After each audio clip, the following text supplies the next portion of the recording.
Hello,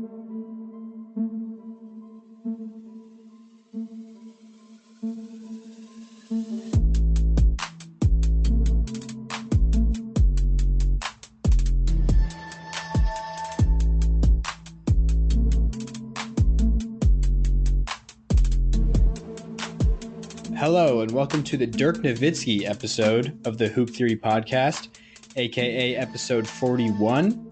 My name is Logan Wertman, and today, as always, I am joined by my good friend, Jacob Roth. Jacob, how's it going? It is going good. I'm doing better emotionally than I was yesterday.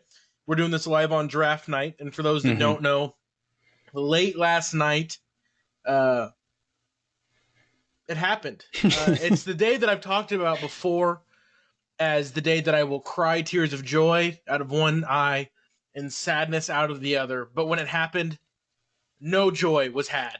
Honestly, might have hit double digits in terms of amount of times you've said that exact thing on the podcast. And it's referring to Marcus Smart getting traded.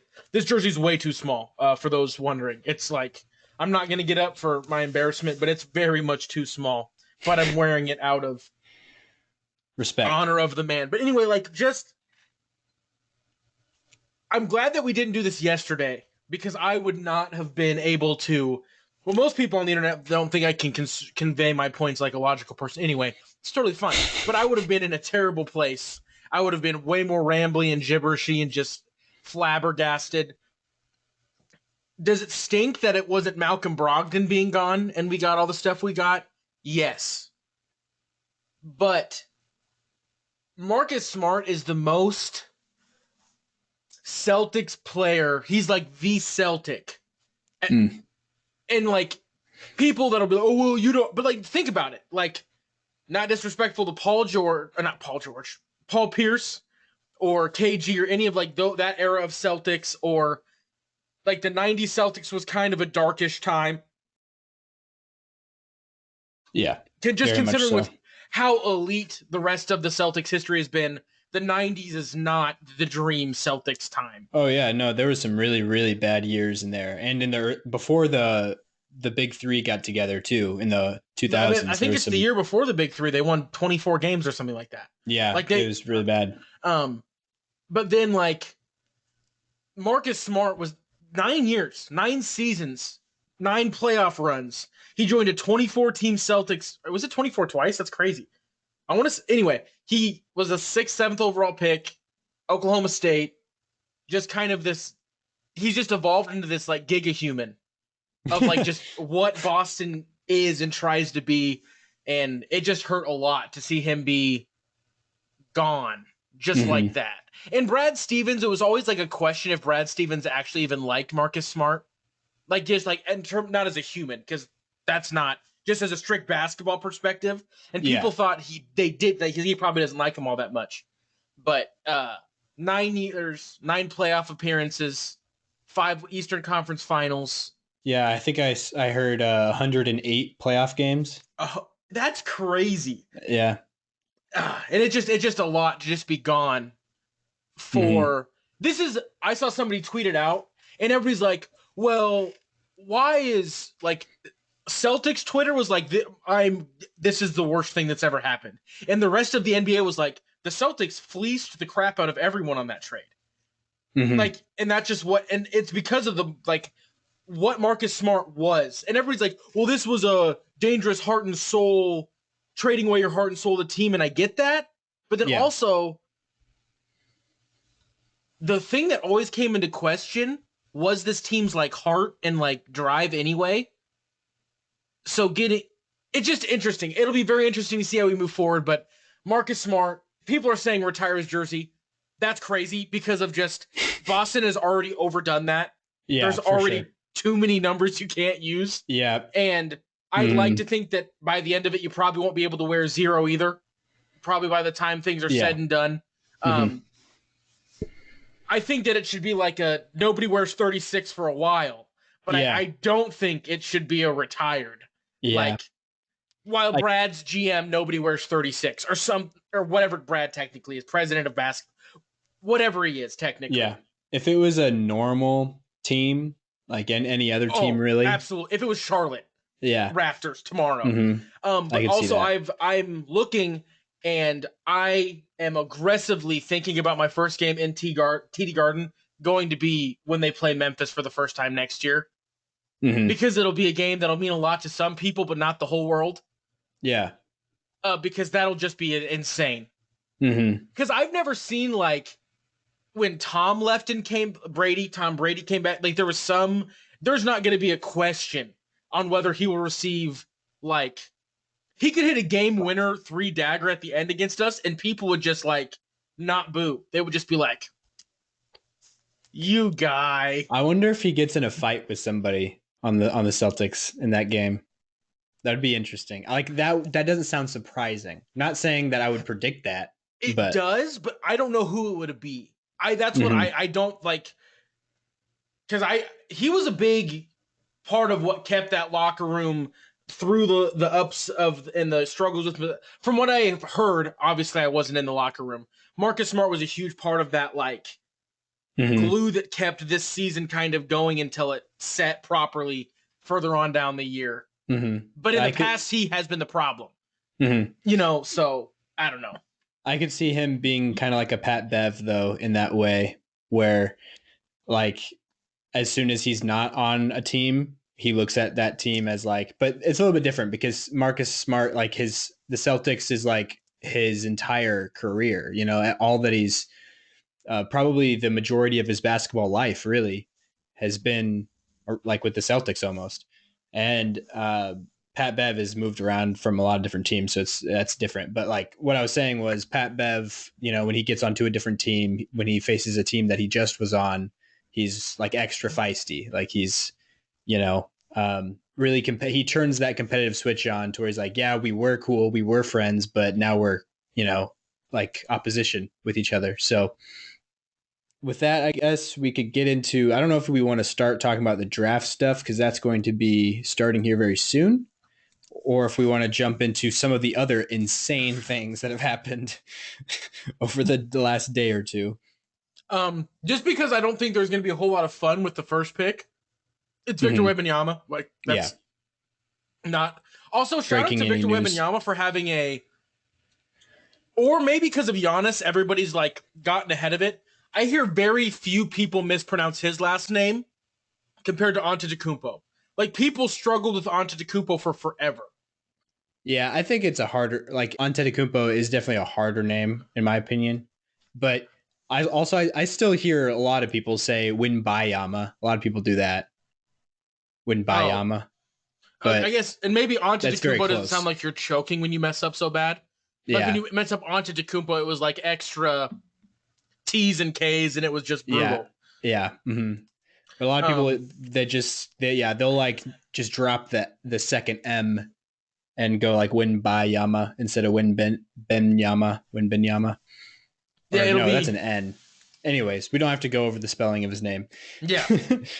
But yeah, so Chris Paul has moved teams. He's on the Golden State Warriors. Me and Jacob texted about this a little bit. I think most people's reaction to this has been like, this is a weird fit. I agree with that. It's definitely a weird fit. Some people, like I've seen more people than just you go on about like the size of it, like having 2 point guard sized people. It's more the defense. Offensively, I'm not questioning whether Steph Curry can figure out how to be anything. You know what I mean? In terms of a guard spot. It's just the defensive side where I'm like, you have 2 guys that you have to treat as just a weak, not weak, but just anyway, you were going to explain it, but it's the defensive side that confused me more about it than anything. Yeah. Being just undersized, but like at the same time with that undersized backcourt, like you have the 2 guys there that are the undersized guards are on the higher end in terms of like if you have to have a backcourt of 2 6'3" and below guys, like who would you choose them to be? Steph Curry and Chris Paul are pretty high up there in that regard, like defensively being able to hold up for that size. Davion Mitchell being the premier who you want, off night himself. Mm-hmm, exactly. Chris Paul, who knows how much he'll be able to keep that up at this age, but he's multiple times in his career been an all defensive guard. And Steph Curry has been like teetered on being like a real positive defender through a lot of his years in the NBA, despite like him being the real like the Who gets hunted? primary, yeah, the guy who gets hunted on that defense. Um, but yeah, so I see that problem in it, but I think even the bigger issue, or not, at least the bigger thing, bigger question mark, I guess I'll call it, which is just the stylistic clash. Like I said to you, it's like almost Russ to the Lakers level of like a offensive stylistic clash, where like the way that the Golden State Warriors play is a very distinct style of basketball that is very different than almost any other team in the NBA. I think Sacramento and Denver a little bit are the only teams that have come close to playing similarly to them, and that's like they're very high octane motion and just off ball actions going on. The ball doesn't really stick with anybody. Like Draymond probably handles it the most, honestly, for the most part, just because he does a lot of handoffs and he gets the ball at the top while somebody's running off some hammer screens and cutting to the basket. Draymond's the guy that has the ball in those situations a lot of times to make those decisions. So putting Chris Paul in that place, I could see that working, but that's different than the way we've seen Chris Paul run offense his entire career, which is, the way Chris Paul has always run offense is he walks the ball up the court for the most part. He takes time getting into half court sets. He's a really good decision maker. That's why he's made the career, his career what it is. And that's one of the reasons why he's the only player that's allowed to do that. Like when a player of his caliber comes in and it's like, okay, we're going to have to change our whole offense, change. The Suns went from being one of the fastest paced teams in the NBA to being like bottom 5 slowest as soon as he got there. And, for a guy like that, you're willing to do it because he can get away with it because of just how good of a decision maker he is, kind of like a Jokic from the point guard position. Um, But then but on the yeah, flip so side, Steph is the guy that you would do the opposite for. Be willing to like. It's never happened, obviously, because he's only been with the Warriors. But like, if Steph were to go somewhere, they'd be like, okay, let's speed it up. Let's let him run around as much as he wants, get him off ball. yeah, Like, you would do the mm-hmm, opposite. So it'll be mm-hmm. Yeah, interesting. Steph's powers are unlocked at their highest when he's able to just get off the ball and relocate really quickly, like just all the Steph stuff, the stuff that he does. But yeah, the draft, it looks like, is starting here in a second. I don't know when the pick will be in, but obviously it's going to be Victor Wembanyama, we were mentioning earlier. Um, but I've like the thing about this draft is it seems like it's really, really deep. Like I heard some people throughout this week talking about just the sheer number of guys that you could argue would go number one some other years in the past 10 years. Um, Oh, like there's at least a handful. There's at least 5 or 6, honestly. Like at first I thought it was just the three, like Victor Wembanyama, Brandon Miller, and Scoot Henderson. Um, but the Thompson twins, honestly, both of hadn't them had a are, big push, or when people have really started looking at them, they like, oh, these dudes in any other class would be wild. yes, yeah. Anthony Black, right after them, kind of like Alonzo Ball esque player.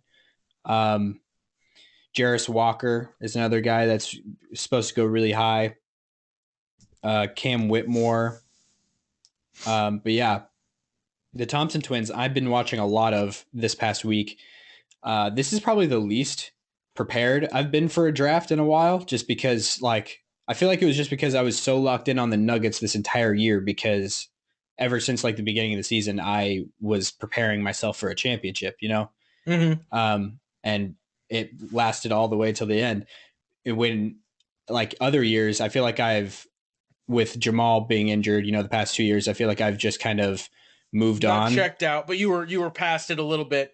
Yeah. Well, and even And then, you had an extra, usually 2 weeks to like oh, look ahead to exactly. the draft because like you were watching every game, but it wasn't the same. Mm-hmm. Yeah, exactly.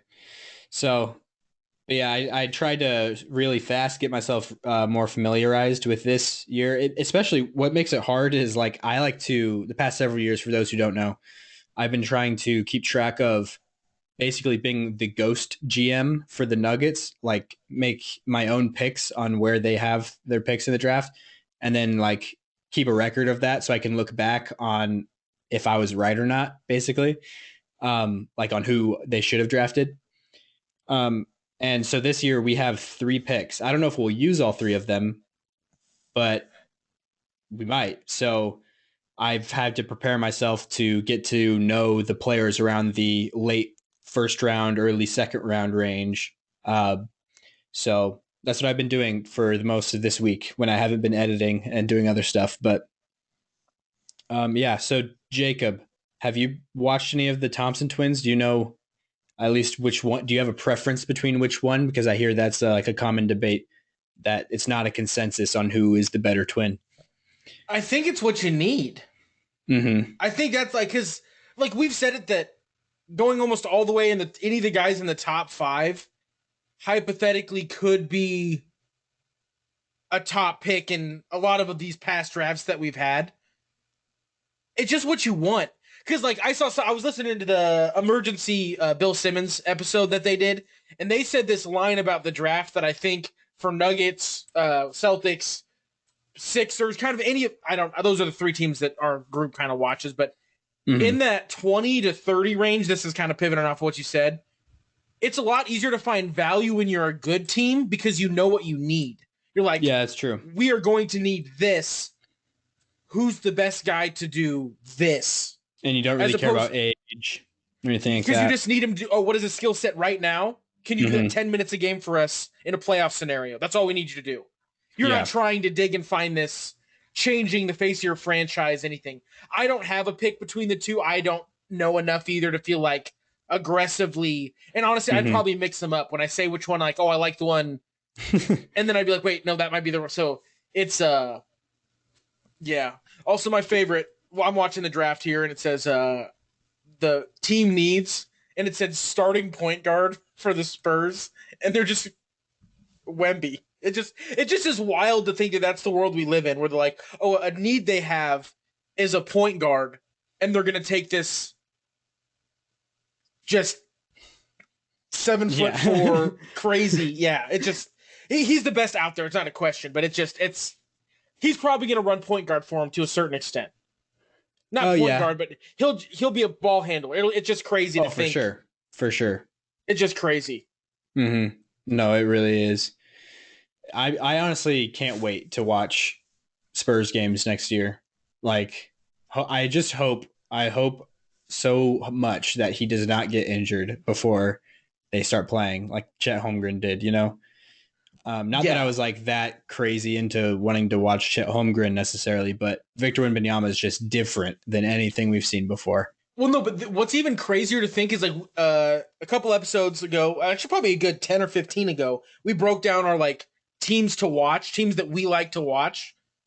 And the Oklahoma City Thunder were down Chet Holmgren, and they were still like, I think Top the second, two, yeah, I think. because I was like, please. I ended up, I think because we like, you gave me a team and I gave you a team and we went back and Yeah. forth, but um, it was down to the Kings and the Thunder. Mm-hmm. And it was like, that's just crazy to think that they were down the second overall pick Yep. And and they they were were still that still fun. fun to watch. And the Mm-hmm. Spurs, I think, were one of the first teams gone, if not the first. Yeah, they were. Mm-hmm. They were one of And the first. Wemby will flip that just alone, which is crazy. Yeah. But Uh-huh. Yep. Just because you want to watch him play. He does things on a basketball court that, like, I'm sure people have seen it, but the putback dunk that he had on a missed 3. I don't know if you saw that clip a while yeah, ago. yeah, It's like to even think about doing that is I don't know if anybody's kept a record of that, but I doubt that's ever happened in an NBA game where someone has gotten their own miss on a 3-pointer and without touching the ground dunked it. I don't know. It might have like the only person I can think of having a play like that I've seen is Vince Carter, but it wasn't a 3-pointer. It was like Around, it was like a short mid-range jumper. Amon Shumpert. Just Amon kidding. Shumpert. I don't He's the know. guy that could, but I don't know if he has. Yeah. It's just crazy. The Yeah. pick is in. Did I they don't use the know. whole clock? I wasn't watching. No, it just said the pick is in. I don't know if they did. I'm not also. I want to look at Twitter, but I don't. Well, it doesn't matter. It's gonna be. Oh, the team needs thing. It says their team needs are one, Victor Wembanyama, and their other team need is starting point guard. That's what I mixed. Okay, that's what I Yeah. mixed up because I was like, that's weird. I was like, I wouldn't run him like as a point that aggressively, but Yeah, that's just funny though to have Victor Wembanyama as one of their team needs. well, I feel like pick it. Is there a team in the NBA that this is an interesting topic because it's him going one. Jokic. Who else do you not trade What's to get? what's the question? Who Oh, else do you not trade to get Victor Wembanyama? yeah. If you're a team, Jokic, I think definitely Jokic is in there. I think Luka, Luka is in there. I Tatum, think Giannis is in there. Giannis, because it's an age plus like you know what I mean. Like, Yeah, I know. Yeah. are we already out Their of value. names? Is it 4? I think Steph is. I think you. Steph's older than people give him credit for. Yeah, I know, but who knows when Steph is going to slow down? You know, like he might still be at his peak right now. That'd be wild. That'd be wild to think we still have like a decade more of Steph Curry being Steph Curry. Yeah, I mean he hasn't slowed down. Like he had some injuries a couple years ago, but people he just lost so much time at the beginning that people like didn't lose time, but he just was. Yeah. Anyway, 2009 draft, right? Yeah. So, yep, they just announced it. Victor Wembanyama. It's pretty crazy. I wonder if anybody placed a bet on that, even if they won like a tiny bit of money. Oh no, I saw it was if you put $60,000 down, you won 300. Wow. That's some wild stuff. At least it's free money, you know. I guess. That's you get taxed again, I think. So I don't know if it's that worth it, but do you like it? Would you end up losing money? And I don't know how it all works. Maybe. Or I'm not enough of a sports gambler to know the. I don't know. Okay, so now this is kind of the draft starts. In all intents and purposes, it's like actually starting now. And so at the second pick, we haven't talked about this enough. Brandon Miller has been what every analyst and every insider has been saying is going to happen. But like Vegas. you said, yeah, the gambling odds slipped. I don't have that up right now. I don't know if it's changed again or not. Last I checked, it was minus 380 for Scooped. Yeah, but at the start of the draft, I was just listening to Woj on the panel talking about how, according to his information, it's still Brandon Miller that Charlotte's taking. Yeah, and odds wise, it's still Scoot minus 380. Really? So that's interesting. They're going against each other. And then also, I'm sure you saw the whole Brandon Miller dissing Michael Jordan thing. That was wild. That arguably send him to 5th. That was insane. Paul George, and I'm not saying that Pacers 2014 to 2016 or whatever, that span of Paul George was not one of the just an all-time great stretch of a guy's career. But to say, you know what? I'm not going to take LeBron. I'm not going to take MJ. I'm not even going to take Wilt. Paul George. I'm taking my guy. Yeah, when he said that, I think he's saying that it's just like the guy that he looked up to the most, but he should have. It was just a dumb way to answer the question because, like, they asked, "Who's your GOAT?" and he's like, "Oh, well, my GOAT is Paul George because that's the guy I model my game after." And it's like, okay, that's a crazy sentence. That's a crazy sentence. Yeah. But I saw some stuff saying that like he's just trying to tank his draft position because he doesn't want to go to Charlotte. Like he's just trying to, like, because he said some other stuff about Michael Jordan, like how he's old and needs to lace him up. to like because he would beat him or something like that. I don't Oh, know. that's crazy. Well, I would have thought being an almost accomplice to murder would have drafted like potentially done a lot to hurt your stock. Yeah, But yeah. yeah, that's But I saw also Tate Frazier from The Ringer. He was like he put out a tweet that was like, I don't know if this is the like best strategy to tank your way out of going to Charlotte, or it's the best strategy to like make sure you get drafted by Michael Jordan. that's because if anybody would out of principle be like, I'm not going to own this team for much longer, but put the Uh-huh. shoes on, young man. Yeah. Yeah, because it is still Michael Jordan making the decision here. Um, but he's moving into the minority ownership. So he'll still be an owner, but not the big guy calling the shots, I guess. Yeah, he'll still be around. Mm-hmm. Um, I'm trying to see. I guess Woj will break stuff before anybody else does because that just will. He's not doing that this year apparently. Oh, because they have him on the panel.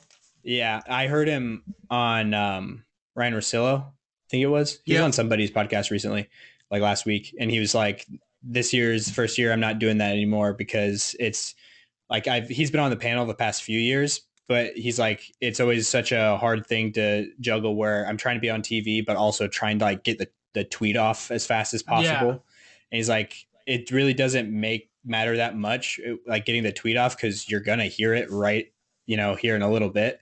yeah. So Well, and I also think it ruined the experience. value, yeah, The, the the value the of the NBA draft. draft was the worst draft in all of major sports Mm-hmm. by far because of the just Exactly. no Yeah, between Shams and him, and it became like an arms race, and yeah, mm-hmm.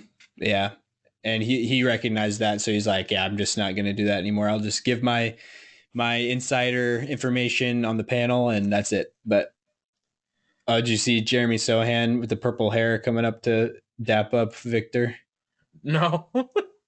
Are you watching? Oh yeah, I've Uh, got it up, but uh, I'm watching via a stream on the internet, and we might just be at different places. Okay, so somebody did another draft odds for Victor, $14,500, and they made $145 total. Jeez, that's crazy. But yeah, I guess it's free money though, unless it, Yeah, like you said, it might have some weird tax stuff. But and but no, if you made a habit out of doing stuff like that, eventually it's gonna actually be wrong one time. You know what I mean? Like trying like where you're like, oh, this will definitely happen. Just putting money on it, yeah, and like then one time you'll be out like 60 grand, and like, you know what I mean? yeah, no, yeah, it's not exactly a great risk reward ratio there. Yeah. Oh man, that's crazy. They've got the AT&T Center in San Antonio packed. They Mm-hmm. were already they were ready for the Wemby train. But as like another thing that is I think is going to be very interesting. Pick 3 is when the world could explode For with sure. like the Dame thing, because like there's been multiple reports of like teams are just kind of sitting there like watching and waiting to see how Dame reacts with what the Blazers do with 3. They're just Yeah, gonna be like, dude. The Ringer updated their mock draft like live, like since we've started recording, and they have Scoot at 2 now. oh really? Yeah.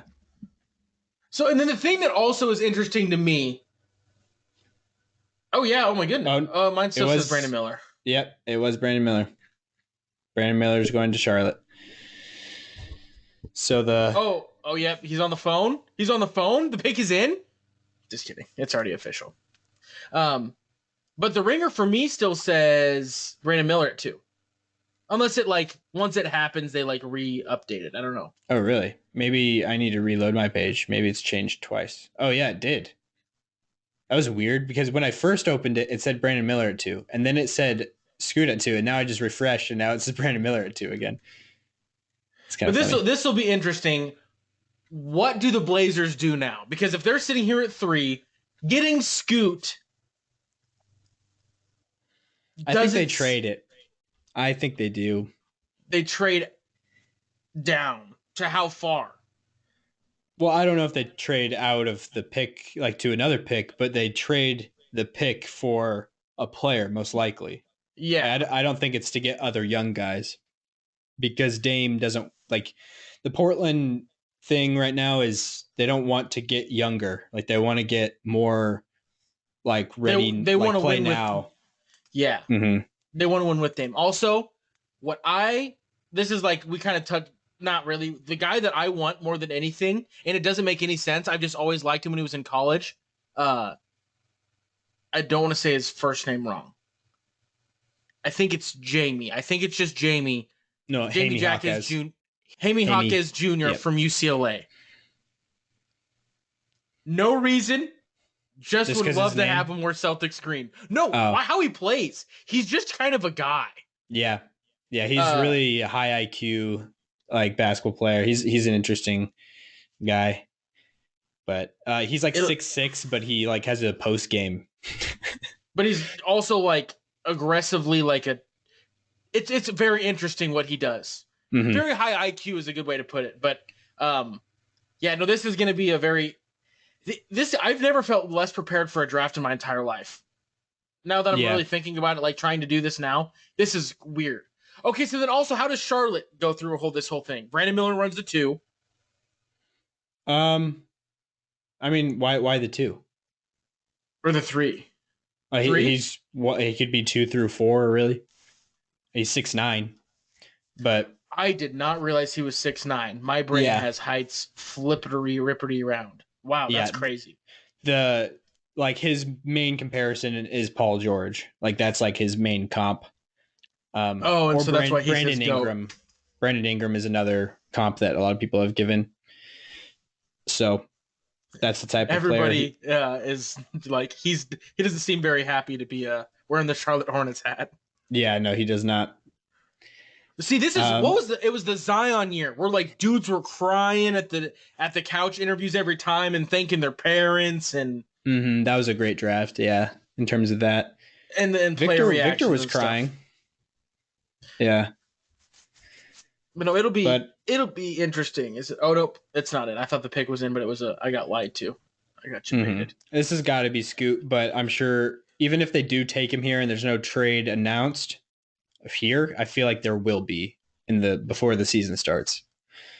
Like they take Scoot and send him somewhere, or like if they don't have a trade, if they don't make a trade here that's they'll announced take the here, best value and then like they're drafting Scoot regardless because that's who you draft here. You know? Yeah. Unless I guess I could see Amen Thompson going here, maybe. Like that's like a very small maybe, but pretty positive they're probably just going to use this pick on Scoot. But I would bet that they would try to move him Because to get value elsewhere. Is Amen the smaller one? I think they're the same size. No, one of them is like 5 pounds lighter. Hold on. Oh yeah, Amen is lighter. Mm-hmm. Okay. He's the people say that he's the slightly more athletic one, and he's like the better passer. Those are like his two main things that he has over Asar. Asar is supposed to be a lot more polished and defensive. So he's like a lot better defender, a lot more focused in, I guess, defensively, and the more consistent shooter. Which neither of them are great shooters, but in a perfect world, someone puts them on the same team. Just because I would love that story. Think how cool that would be. Yeah, so Magic could get him at 6 and 11 if that would happen. I doubt that will happen because both of them are going to be gone. That would be cool. You know what I mean? Yeah. Like they would just be like, we're gonna run it at the 2 and the 3. The Thompsons. Most draft boards I've been seeing today have Amen going at 4 and Asar going at 5. Well, and that makes sense if you have like this guy to put next to Jalen Green. That would be fun. That would just be fun. And then he's Detroit's got more just playmaking. Detroit would just be a pit of sadness. Of just guards. They have just too many of them. Not too many, but they have a ton of them. With collecting Jaden guards. Ivey, Cade. I could Slept on see Killian Hayes, French legend. yeah, killing. I feel like I could see a starting lineup. It looks like they're announcing the pick right now. Um, Oh, and Shams did the broke yeah, the it's law. Scoot. It's Scoot. But yeah, so I feel like I could see backcourt or the point guard, shooting guard, small forward lineup in Detroit next year with Cade, Jaden Ivey, and Asar Thompson. I don't like. There's no reason that wouldn't work. They're all big. Like Jaden Ivey's the smallest guy there, and he's like 6'4". Um, and we have guys that are 6'4" playing the three. Like that's not an uncommon thing in today's NBA. Like the Heat, we just watched the Heat. Like they have Cody or Caleb Martin as the four in a lot of lineups sometimes, and he's like 6'6". So So then, also it looks like that there was never really a thought to take Scoot with that was the just like second pick, smoke. Scoot was yeah, never going to go 2. It looks like that's it what I was had heard. almost always going to be Brandon Miller across the entirety of the Hornets franchise. They see him as a perennial all-star type of player, which you Yeah. hear that every year of guys like perennial all-star. Mm-hmm. That isn't. There's only so many of those. There's not a lot of those. Yeah. There's definitely not one per draft class. So Yeah, there might be on average. Like there's definitely some draft classes with zero, but there's some draft classes with like multiple. So it might average out that's to like one. maybe it does average to one a class, but yeah, that's true. Dude, That's true. Scoot is a tank. I feel like he seems bigger than he is. He's listed at 6'2", 195, but he looks He's like just no. He doesn't look like a basketball player. I think is the he looks like a football player. Yeah. yeah. He's also I think wearing shoulder pads. For those that aren't watching the draft, he's wearing a.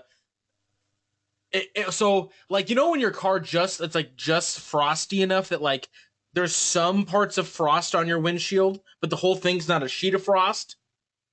Yeah. It looks like he's got like these icicle frost formations on a black suit. It's kind of Oh spiffy yeah. looking, but he has these giant shoulder pads in Okay. his little suit thing. You must be a lot like really far behind mine because I'm seeing on Highlights of like him the playing highlights. basketball. Yeah. Yeah.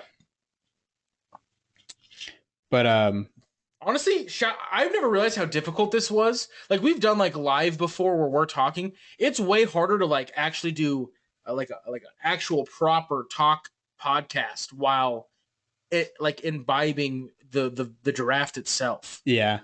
Which I figured like once we see like the picks come up, like that's what like when we'll stop, but like in between that we'll just be filling time. Yeah, Not for necessarily sure. filling time, but like talking about the stuff we want to talk about.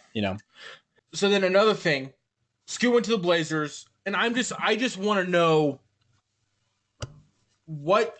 So do you think a Dame thing happens tonight?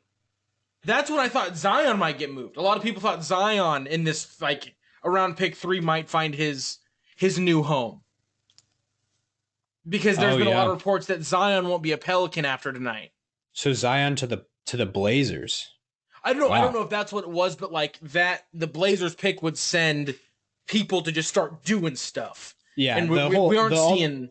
the Zion rumors I was hearing was Zion for the Charlotte pick at 2, but it could be for 3 also in Portland, which that would definitely be a win now type of move for Portland getting Zion Williamson.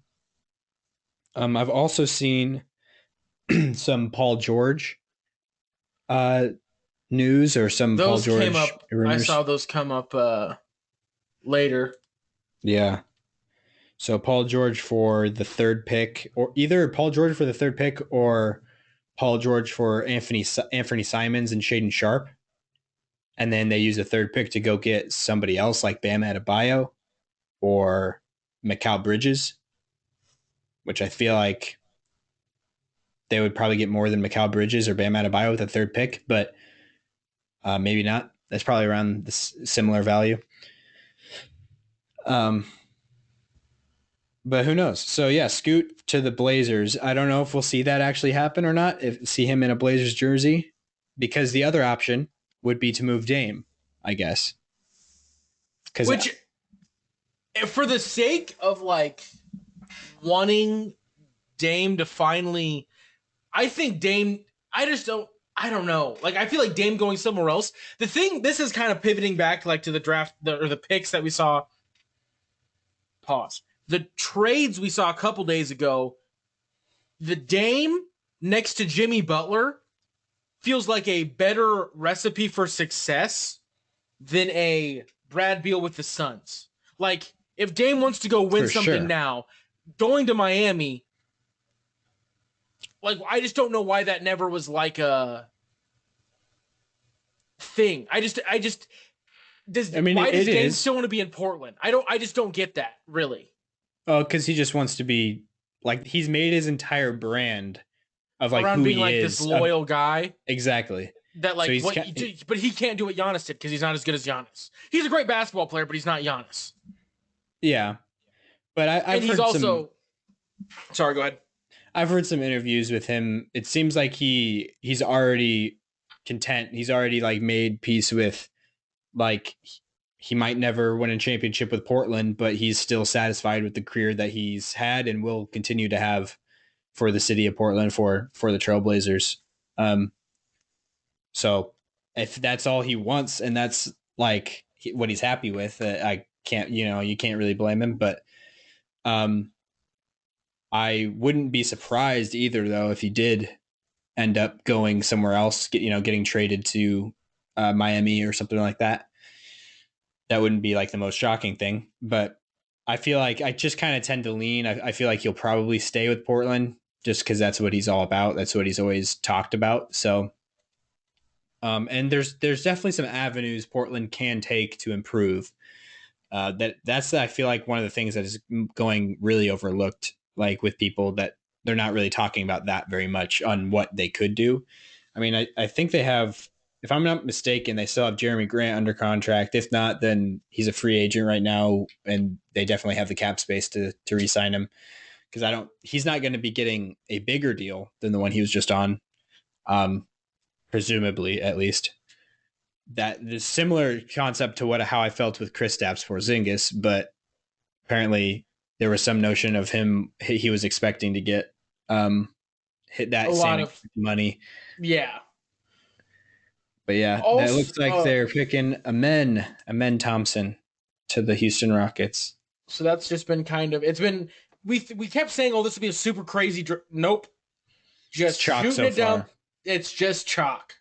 And this is where the chalk changes depending on where you look, because the consensus top four has always been like pretty much this order in terms of analysts. Analysts always had Brandon Miller 2, Scoot 3, just was Vegas that had Scoot going 2.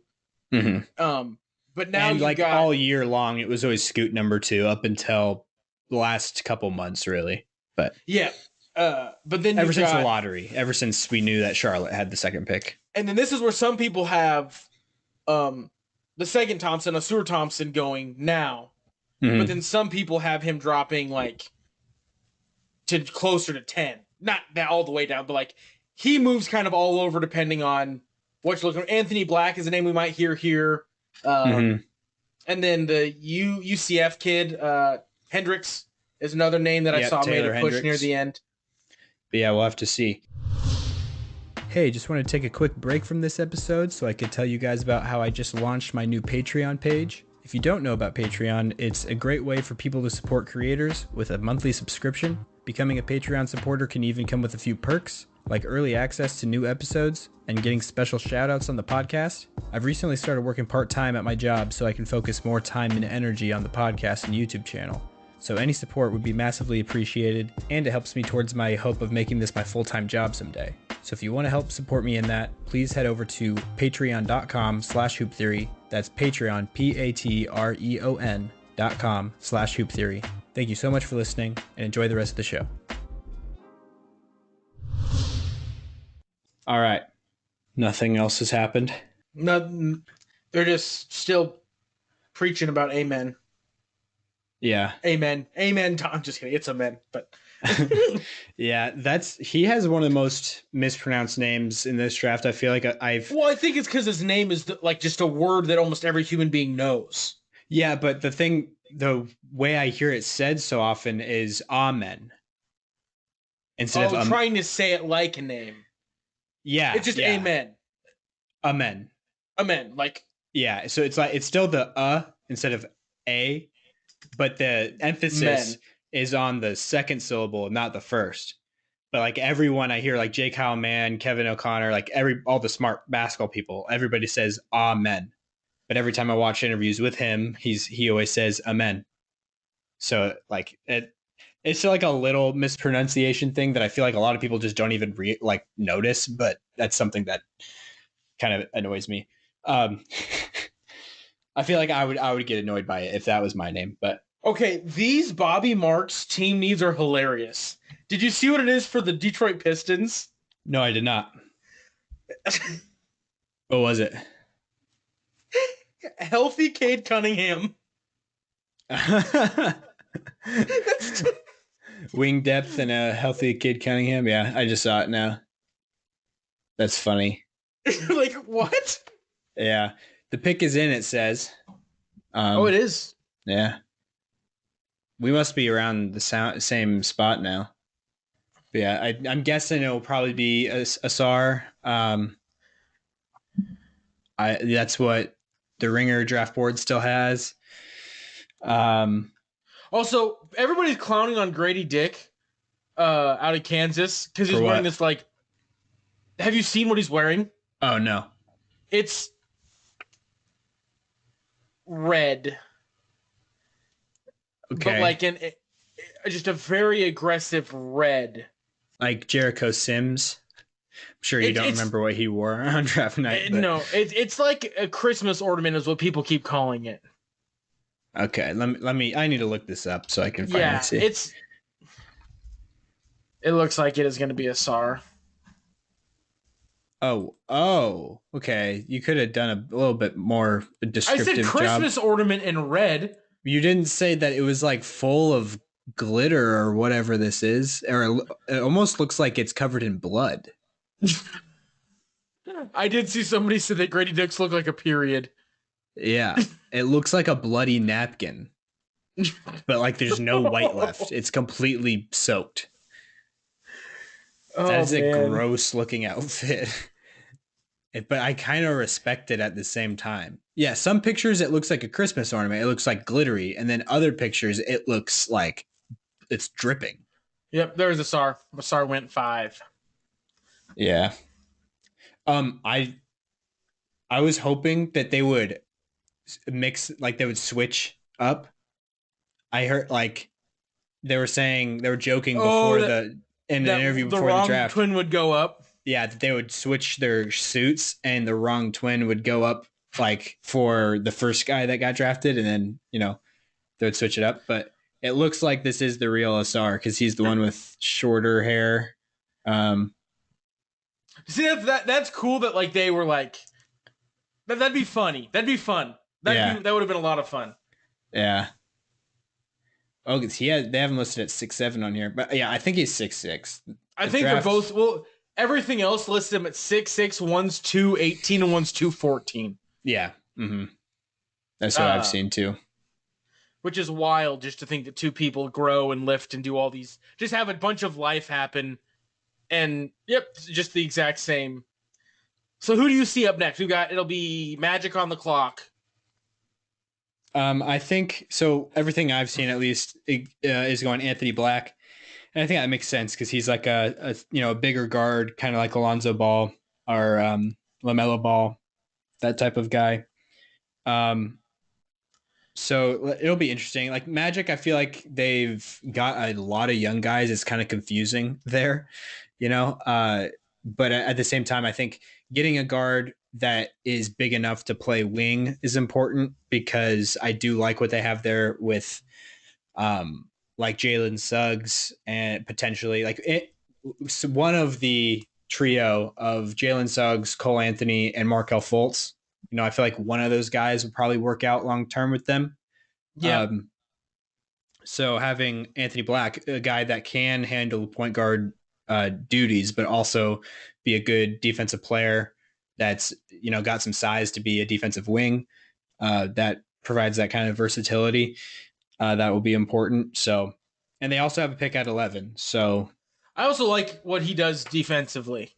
mm-hmm. I think that's also another thing is like uh defensively he's going to be the best in that like guard room by kind of a lot.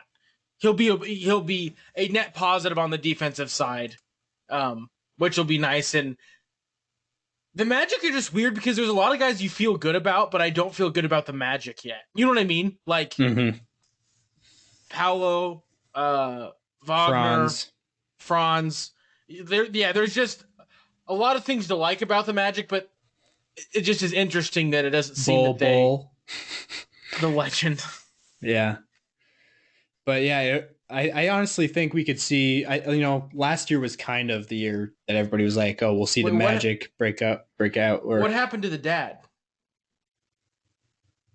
of the Thompsons? Yeah. Oh, I'm not sure. Oh, this must be his brother. Oh, it's his brother. Okay, because like in the first couch interview, they had mom, dad, Amen. Yeah. See, I'm messing it up now because I'm getting my brain. Amen. Yep. And now it is mom, brother, Asar. They have an older brother. They just shifted it up on me. Yep. I can't wait till we get to the Nuggets. We haven't talked about the Celtics at all for their like draft pick because they in that Marcus Smart deal. Oh, that's why they won the draft. The trade by a lot is because of the 2 first rounders they get, one this year and then one next year. Yeah. I would, since Malcolm Brogdon is, it sounds like the injury might have been like a problem that would prevent them from shipping off Brogdon at all for the future this year potentially. Mm-hmm. Which I'm confused why like the Clippers, did they just have to like Google Malcolm Brogdon to know that he has like a problem with injuries? I don't know how you were like, yeah, let's do this. And I know that he was like fighting stuff, so maybe it's worse than they thought it was. I'm guessing from what I understand, talked to some team doctors or something. They didn't get a physical or anything. Like it wasn't even a physical that shut it down. It just was like but they decided. A physical only happens after a deal is like kind of made. It was probably preemptive, like Anthony Black just got picked, by the way, but it was probably preemptive, like they just called like team doctors, for the Celtics and asked them like what the scoop is or what, his current status is, something like that.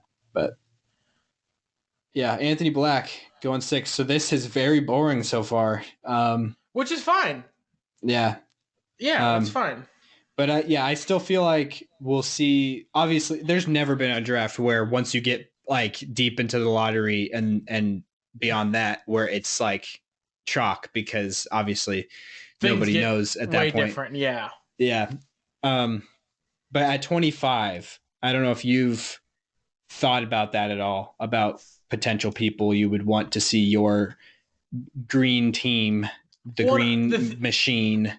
So right now, I would be okay with like wing depth, a forward depth, like a 3-4 type of guy, somewhere in that ballpark. Because they're rookie, you don't expect them to play a whole lot. I don't necessarily have like a name in my brain, like that I can like really think of. Yeah. I guess if I look at the Ringer, who do they have? The Marquette kid, Oliver, Max Spence, Prosper. One person I've also already talked about, UCLA. I'm going to say his name wrong again. I hate names. Names are the worst. Jaime Jaquez. Mm-hmm. Just because watching him in March Madness has always been fun. But in terms of like I'd prefer that like forwardish area, but also like it just going and getting a point guard aggressively, but there's no real great point guards in that area. Mm-hmm. Like there's really like, not. Like the point guards are gone or will be gone. Yeah, so that's kind of what I was wanting too, for the 29th pick for the Nuggets, but there's not a whole lot to pick from there. A sneaky one later on in the draft, not right away. Like this is like at the end if the Celtics trade and do some weird stuff. Amani Bates is an interesting prospect as a good team. I could definitely see him as a Nuggets pick, honestly. Just as a good, like, obviously had a lot of tools in the toolkit, and things did not go great during his time in college. Yeah, And so he like, a lot of I that mean, was his own fault. But absolutely, but like, mhm, it just could be interesting. yeah. Yeah, he's a lot of people are calling him like a 6'8" Bones Highland.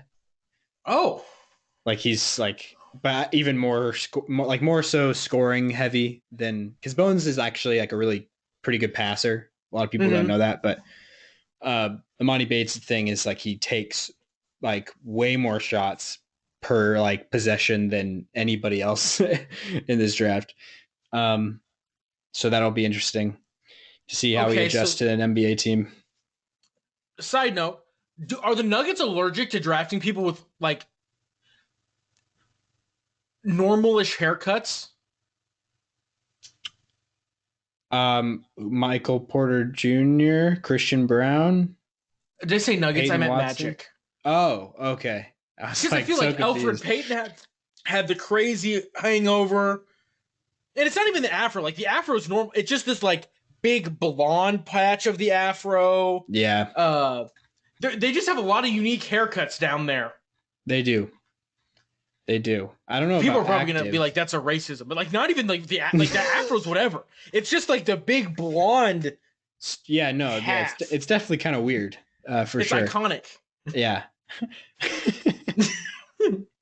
Yeah, no. I don't know if they have any other players on there with crazy hair right now, but I just feel like in my brain, I like more often than not, I think, "Oh, that's kind of a crazy haircut," yeah. and it's always a Magic guy. Yeah. Oh, wow, this is a surprise. Bilal Koulibaly just went Oh, to the other French guy. Well, there's a lot, actually we haven't talked about that, but there's a lot of French prospects that are probably going to be drafted tonight. Like at least 4 or 5. But yeah, this guy is supposed to be like a this was this defensive is wing. um, but this is like Wemby's like, "You're sleeping on my boy," Yeah, he played for the same team as Wemby, Mets '92. but he was like, because I think that Wemby was like he should be picked second overall, and nobody was like, "Okay," Yeah, but oh, that's crazy. He was 5'11" in 2020. He's now 6'8". yeah, That's like Anthony Davis numbers. yeah, yeah. It's pretty crazy. Um, but he's supposed to be like a pretty rangy wing. Yeah, 7'2" wingspan. He's supposed to be. A lot of people have compared him to OG Anunoby. Okay, and that's being compared to OG is never a bad thing. Yeah, no, not at all. So definitely a very Raptors esque pick, but he got picked here at 7, which most people had him going in the late 10. lottery. Yeah, Yeah. later lottery. Mm-hmm. A lot of people thought he was going to be at that pick for the Thunder, which was 12. Yeah. But yeah, the Pacers got him. Honestly, I like that fit because Pacers Pacers just it seems like a team that don't have a lot. My guy O'Shea Brissett is probably going to be affected by this because he's going to be at the same type of position probably. Um, but yeah, they still have Miles Turner there. They still have Buddy Hield.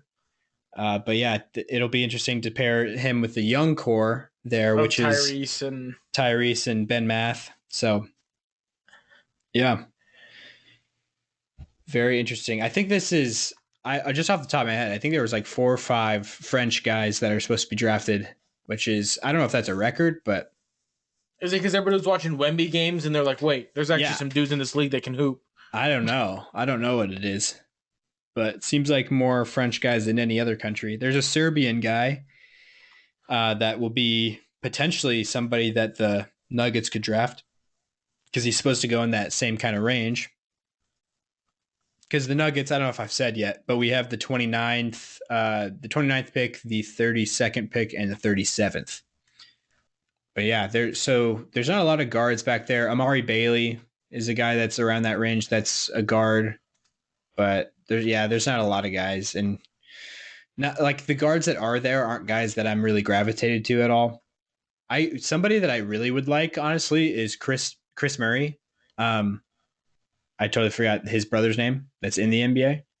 His It starts with a K also. Pacers trade. Pacers The trade. Pacers traded Bob Colby to the Wizards. And the Pacers Oh, but are. Bilal. Yeah. Okay. Oh, that's brutal. He's sitting on the couch talking about being excited to be a Pacer, but he's not a Pacer. He's a Wizard. Yeah, most likely. It looks like. Oh my goodness, they're telling him on the couch? Oh, Oh, really? no. Okay. Sorry, I'm listening to the audio and it cut to their, like, panel. Yeah. Okay. So the Pacers are going to be taking Jarris Walker, is what Woj said. Because they're taking Jarris Walker with the next pick. Yes. The Wizards are. Yeah. Or whenever the Wizards are. What's their pick? Next. Yeah, 8th. It's trading back a pick. So, but I'm guessing they're getting more than just that. Yeah. It's probably a second round pick or a future first, something like that. But Keegan, is it Keegan? Yeah, Keegan Murray is who I'm trying to say. Oh, yes, Keegan Murray's with the Kings. Yeah, with the Kings. But his brother, his twin brother, actually, I didn't know they were twins until recently. I knew they looked exactly the same, but yeah, because Keegan had a really nice year, so he went out a year early, but Chris stayed, and then didn't disappoint, but kind of didn't do the best. I've heard the main thing is, well, he had a really good season too. I've heard the main reason he's so far below where Keegan was supposed to go is because this is number one, this is a more talented draft class, and number two, he's very old. Like he's a junior, but he's going to be 23 before the season starts. Yeah. So he's a lot older than that. I think that's hurt his draft stock quite a bit, but he's still projected to go in the 20s. Yeah, Jarris Walker. Wow. Well, this is wild. Mm-hmm. Not that wild, but it just seems weird. Yeah, there was a slight mix-up or a slight, surprise shift. Because I was expecting Jarris Walker to go at 7 to the Pacers, but then they ended up taking the French dude. And okay, so the Wizards did take Jarris Walker. Yeah, but he's going to the Pacers. But he's going to be wearing a Wizards hat still. Yes, because that's how the NBA draft works. Which is wild. Yep, that's why that game we play every episode that it always tells you it's very confusing. Yeah, I don't know why they have to do it like that because the NFL doesn't work that way, does it? Nope. Why is there just like the NFL? You can just make trades official instantly or something. Maybe I have no idea why. Because I think the reason why the NBA doesn't do it is because it's like, oh, you can't actually make the trade official on draft until night. Later. Yeah. Because the only time that I remember a guy getting drafted and then not playing for that team was Eli Manning and Phillip Rivers. Oh, really? Eli Manning was technically drafted by the Chargers. Or Drew Brees and Eli Manning. But that happens all the time in the NBA. Like Vince Carter, Antoine Jameson. Eli Bryant. Manning was drafted by the Chargers. And Drew Brees was technically drafted by the Giants, but they never. Drew Brees never played for the Giants. Eli Manning never played for the Chargers. Yeah, that's a really common thing in the NBA, though, for some reason. But yeah, so they always have to. Everybody's wearing the wrong hat on draft night for the most part. Like Luka and Trey. That's why Luka's draft photo will forever be him wearing a Hawks hat, even though that trade was made before the pick. The picks? Yeah. So, it's kind of dumb, but I wouldn't be surprised. I wouldn't be surprised if the picks that the Nuggets have tonight will not say that they're the Nuggets picks, but we all know that they are, Oh, they might be shown as the Nuggets. It might have been made official enough at this point, but sometimes I've seen that. Like the Celtics pick might not say Celtics. It might not. Oh, duh. Yeah. And this is also weird where it's like what the TV says and what their actual paperwork says is who knows. Yeah. Mm-hmm. But yeah, that's how they have to do it on the draft show, on the screen behind them, and how what hat they put on, which is just dumb. I don't understand why they continue to do it this way. But yeah, Chris Murray. Oh, he's listed at 8th. best available on Jay Billis's board. But yeah, hopefully we get a shot at him, to This be dude's honest, at sitting 29. What were you sitting saying? alone. Jarris Walker sitting on the couch alone. Oh, yeah. I'll sit with you, Jarris. Yeah, so I guess moving forward to pick 9 with the Utah Jazz, I think we could see Taylor Hendricks going here. There's Cam Whitmore, Derek Lively. I think we're getting into the range where it wouldn't be that surprising to see a Grady Dick pick. Pun intended. but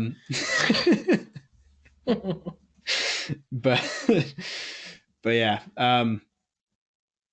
Just for clarification, if anybody's living under a rock or just in terms of paying attention to basketball, there's a player in this draft whose name is Grady Dick. I think we talked about him already, but he's okay. So his outfit is red because Dorothy wore them red slippers. That is a quote. That's what Grady Dick said his suit's red for. It's like them red slippers because Dorothy be from Kansas. And he also be from Kansas. Really? Well, at least for college, but. Oh, he's from Wichita. So yeah, shout out to Grady Dick. Yeah. Living the dream. Yeah. Christian Brown. Now they're just so bored that they're just going to do a Wemby highlight flash instead of showing Utah Jazz information. Yeah, so this will be an interesting one. Utah is another team that's like full of young guys. It's kind of a mess. They don't really have a team need. It's more just like draft the best, most talented person. Yeah. But I don't know what Bobby Marks has on there as team needs, but I don't know if it's flashed that up there yet. Did you know that Scoot was also a twin? Mm-mm. But his twin is a twin sister. Oh, okay. That's interesting. Yeah, we failed to mention that this is the first time, like we've already saw them come and go. Amen and Asar Thompson. This is by far the highest drafted brothers or twin or whatever in an NBA draft before. Oh. I think the highest, like, I guess I don't know what comes in second, but I heard before the draft that there's never been two brothers both drafted in the top 10 of the same draft. And they made top 5. Yeah, 4 and 5. So pretty wild. Honestly, it'd be fun. Do you want to play our game and just kind of react to, because I want to at least finish the lottery and the episode. You know what I mean? Yeah, sure. So do you want to just play our game and then we'll just be watching the screen and sure. Talk about the picks as they come up? Sure. One thing, though, I think that we could talk about a little bit is, we touched on the Brad Beal thing. Do you think that what has been the biggest move in terms of making a team like a better championship contender so far this year? So you've got Brad Beal to the Suns, KP to the Celtics, CP3 to the Warriors, or Jordan Poole to the Wizards. I'm just kidding. My favorite is I saw a tweet. It was someone who was like, get ready for 30 points or 25 points a game from Jordan Poole. And then Rod Harper was like, but he'll lose 55 games. Probably. Or do you think Marcus Smart to the Grizzlies is sneakily maybe going to be like the next step for that team? What do you think biggest like? I'm really surprised at how easily they let go of Tyus Jones, knowing that Ja Morant is suspended for 25 games next season. And so that's going to be they didn't realize that Tyus Jones was probably the reason that they didn't have these giant hiccups when Ja wasn't playing. Exactly. And they're like, it was nice before they had two guards they could play behind Ja because they had DeAnthony Melton also. Now they don't have either of those guys. So I guess it'll be Marcus Smart running more point guard in a Grizzlies jersey for quite a few games here. Yeah, Taylor Hendricks has been the pick to Utah. So Cam Whitmore is sliding slightly farther down than where most people had him. I think every place that I saw has had Cam Whitmore around 8. So Hey, just want to take a quick break from this episode so I could tell you guys about how I just launched my new Patreon page. If you don't know about Patreon, it's a great way for people to support creators with a monthly subscription. Becoming a Patreon supporter can even come with a few perks, like early access to new episodes and getting special shoutouts on the podcast. I've recently started working part-time at my job so I can focus more time and energy on the podcast and YouTube channel. So any support would be massively appreciated, and it helps me towards my hope of making this my full-time job someday. So if you want to help support me in that, please head over to patreon.com/hooptheory. That's Patreon, patreon.com/hooptheory. Thank you so much for listening, and enjoy the rest of the show. All right, we are back to play our random NBA player generator game, where we give some clues about some players and have to guess them. So that is what we're doing. And I am ready. Your first player is 6'5" and weighs 200 pounds. 6'5", 200. And this is an active player. They played 65 games in this season. Okay. 6'5", 200. This seems... Okay. I thought Dante DiVincenzo at first, but he's 6'4". Man, I just got to say somebody. I'm going to go with Reggie Bullock. But I know it's not him. No, it is not him. This player is from Edmond, Oklahoma. Is this Austin Reeves? It is not Austin Reeves. Dang it. This person is 29. He's 29, 6'5", 200. 29 years old. Is this like an all-star? No. Can you give me the conference that he's in? Currently West, but has mostly been playing in the West. Just the West. Okay. I don't know why I made that confusing. He's in the West. Yeah. He's played in both conferences, but he's in the West. Somewhat of a journeyman. Bounced around. So he played with his rookie team that drafted him for 3 years, and then he 1 year, another he's just been jumping teams the past 3 years. Or since 2020, he's bounced between teams. On what year was he drafted? 2015. Yes, 2015. Second round pick. Can you give me his jersey number?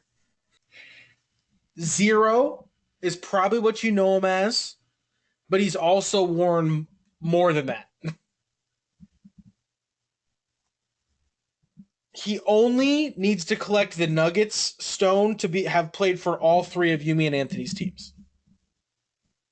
If it's like an Infinity Gauntlet from those Marvel movies. Formerly a Sixer and formerly a Celtic. And formerly a Miami Heat player? That is very true. That's where he got drafted to. Yep, Josh Richardson. That is who it is. Jay Rich. So he's been more in the East more, hasn't he? 3 years with Miami. Oh, I guess just 3 of his last 4 have been in the West, and that messed with my brain. Oh. Because he's Pelicans right now, apparently. Yeah. Mm-hmm. I knew he was on the Pelicans. Because I thought he was going to be like this great thing with Ime, because Ime really liked him, and they worked together well, and then he didn't work that well, and got sent out pretty early for... Derek White. To the Spurs. He was the Derek White piece. Mm-hmm. Buffalo Soldier, I apologize. Jay Rich, a.k.a. Slim, a.k.a. JR. Yeah, with Miami, by the end of his time with Miami, he was potentially, like, people were talking about him as like a borderline all-star. He has fallen very far from that. Yes. But he's still serviceable player. I also think he was what I'm going to try and start coining as a role all-star. Like, he was like, in what he did, he was an all-star. But he's not an all-star. Yeah. The same way that Wallace just got picked at 10. Going to Dallas at 10. Yeah. So that means that Cam Whitmore has continued to not be picked. There's a lot of people asking for the Dick to come to Oklahoma. Stay close to Kansas. Yeah, that's true. That would be good. Yeah, Cason Wallace is that's a pretty big jump from at least where the Ringer has him at 16. Yeah. Yeah, that's kind of interesting because I was thinking like I really liked how the Ringer had Derek Lively as the projected pick at 10, just because he's like a rim runner, lob threat, rim protector guy. That'd be like a really good guy to pair with Luca. But So, but this appears that he's not going to Dallas. He's actually going to OKC mm, because it appears that Davis Bertans, Ginger Legend, formerly known as a wizard, is going to the Thunder for pick 10. that's it. I'm sure it's The Davis Mavericks are Bertans trading the number 10 pick and and Davis 12. Bertans to the It's got to be and 12, right? and Cason Oh, Wallace. I see what you're saying. So the Mavericks are trading Bertans and 10 to OKC in exchange for 12 and something else. I'm guessing another draft pick or a player. I'm not seeing the 12. Well, they're trading to OKC, are they not? Yes, they're trading back. No, they're OKC's trading up. So it's probably flipping 12. So it's probably the Mavericks are all I see from Woj is the Mavericks are trading number 10 and Davis Bertans to the Thunder for the number 10 pick. Number 12.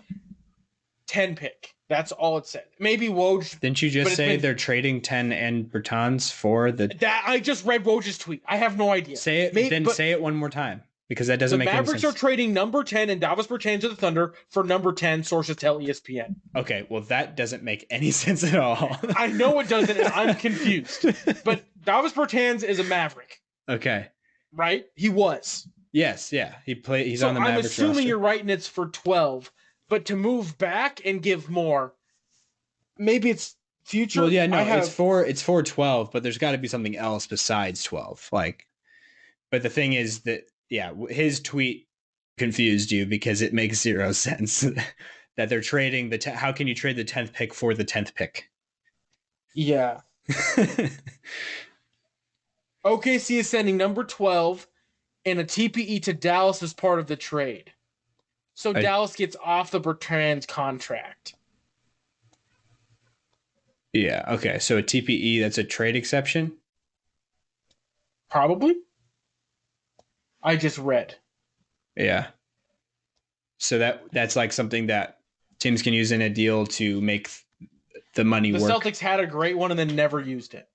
Yeah. They had like a massive one with Evan Fournier and then never used it. Mm-hmm.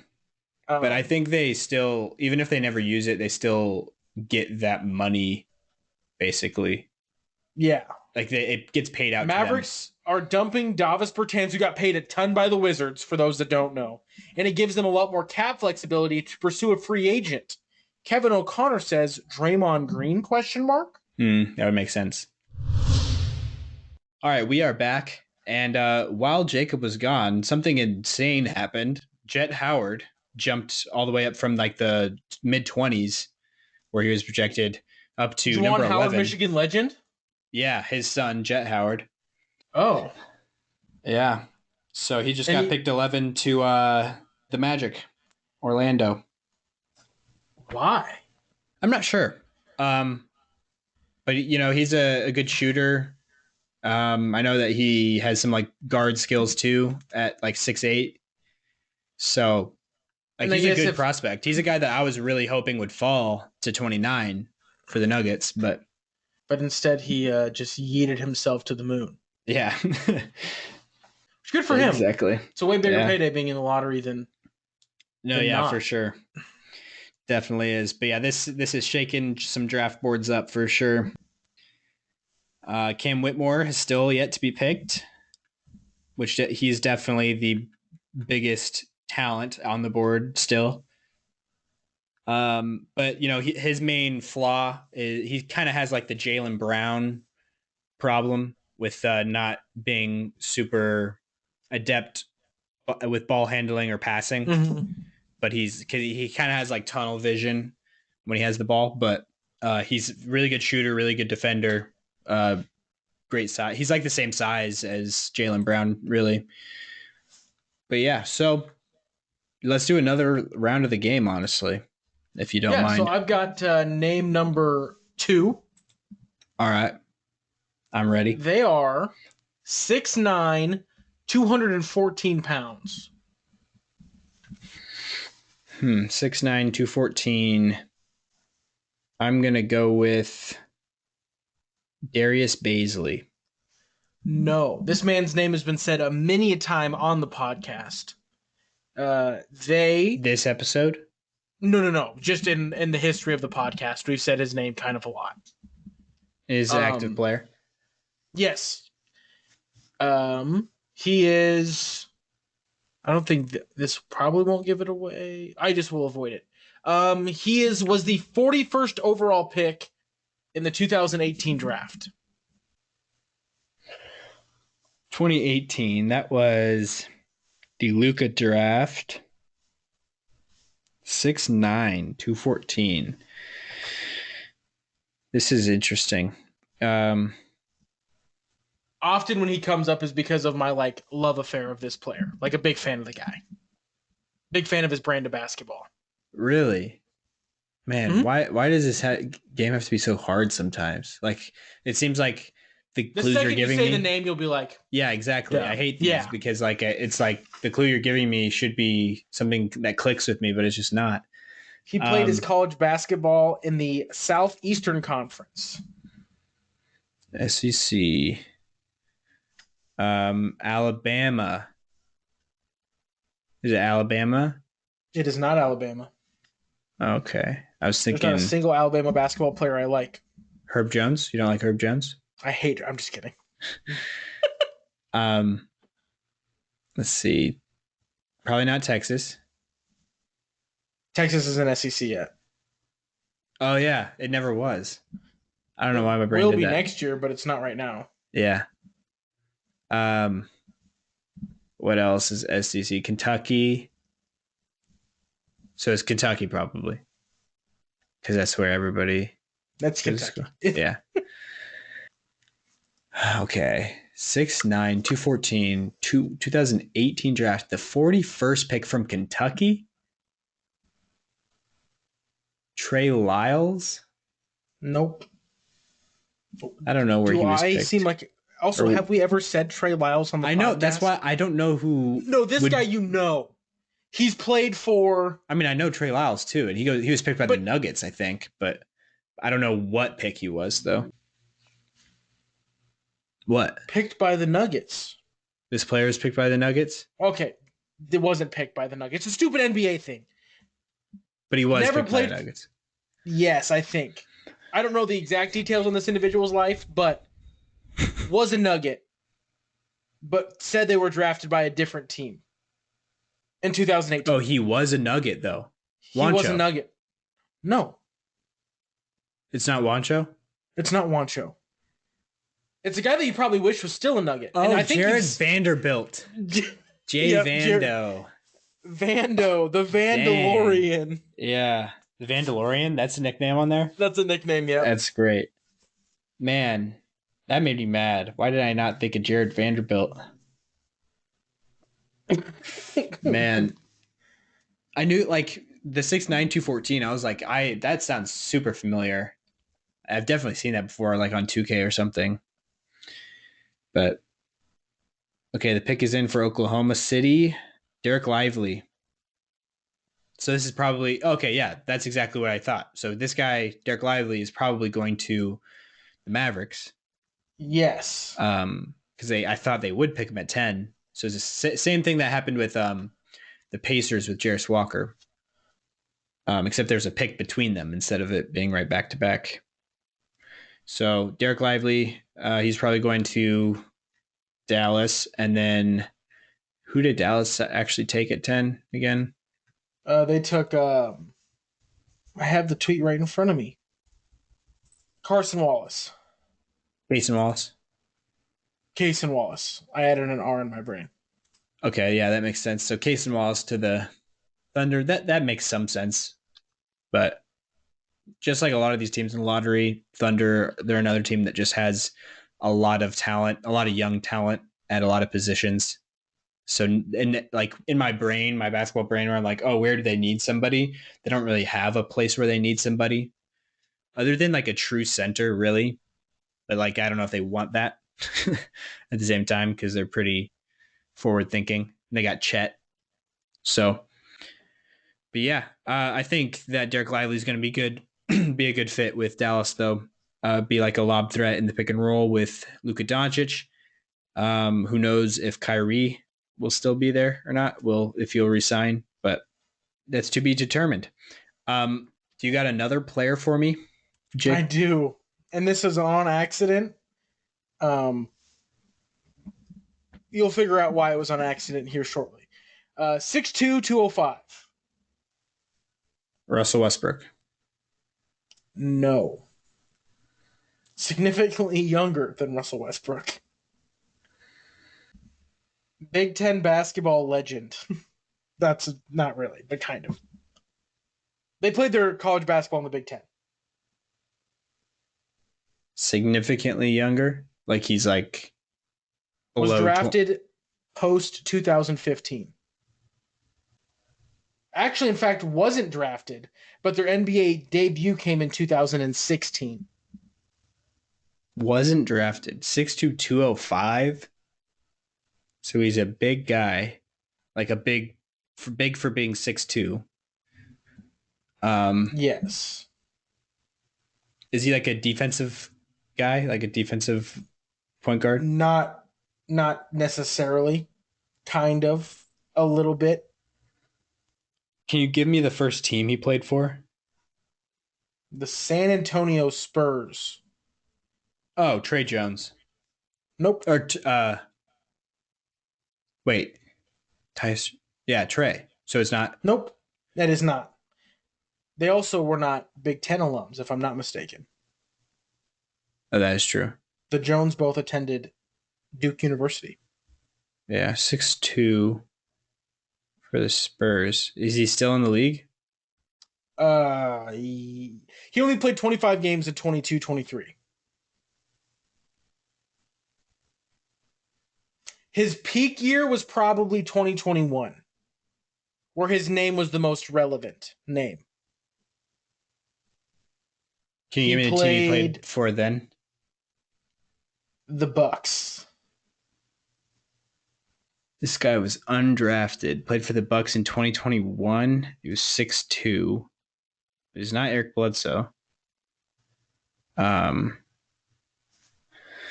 for the Bucks. 2021 was when they won the championship.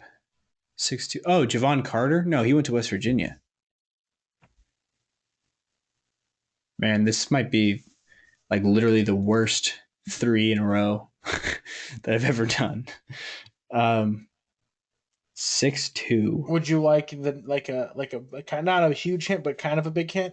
Not a big one. Just give me like more hints, smaller ones. He played 2 stints for the San Antonio Spurs.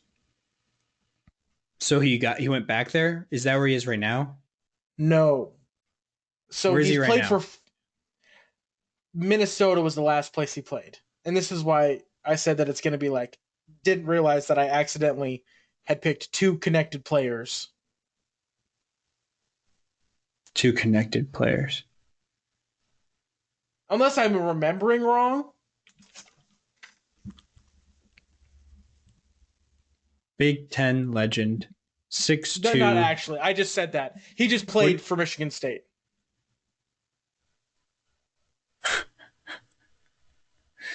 What draft was he in? It would have been, I think, the 2016 draft. He's also played for the Nuggets before. Oh.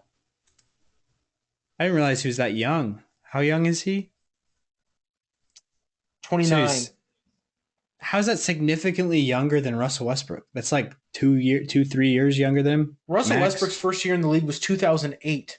Yeah, but he's not that much younger than him. He's only. My brain doesn't go. Sorry. Sorry. Years in the league. Yeah. He's only. I get you. I was just thinking of young guys this whole time. I couldn't think of anybody. But yeah, Sorry. Bryn Forbes. Bryn Forbes. Yeah. So who Was is he part of connected the to? Vando trade going to Minnesota as well or not? He might have. I thought they were. That's why I was like, I think he was actually. I that's why I was like, I accidentally gave you this like directly connected. Yeah, I think Grady he was. Dick is a Raptor. Yeah, he is at 13. So he wore the perfect suit for it. Yeah, actually, it'll go great with his hat. Yeah, so it actually looks kind of nicer in the lights, but yeah, some of the pictures look just gross of that thing, that suit that he's wearing. Oh, and he's got the black pants. Yeah, he's got full Toronto colors. It's like he knew. Yeah, man. I always thought he looked like a Dr. Seuss character, just in human form. Do you agree? A guy wearing a suit like that, I feel like I can't say anything mean about him. You know what I mean? When he's I feel that like you confident. just kind of did.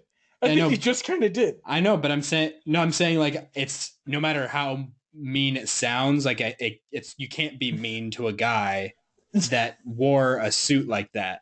Like he's that confident. You know what I mean? Like I'm not worried about him having his feelings hurt because he obviously doesn't care what people think.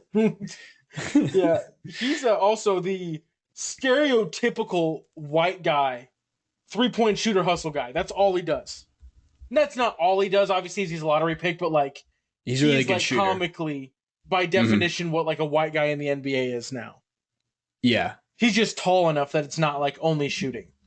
Yeah, he's kind of like a Kevin Herter, maybe, where he can handle Velvet, baby. Red Velvet. The red comes back. Yeah. Wow. Well, do you want to do a NFL player? Sure. We'll mix things up, given some dynamic games. Okay.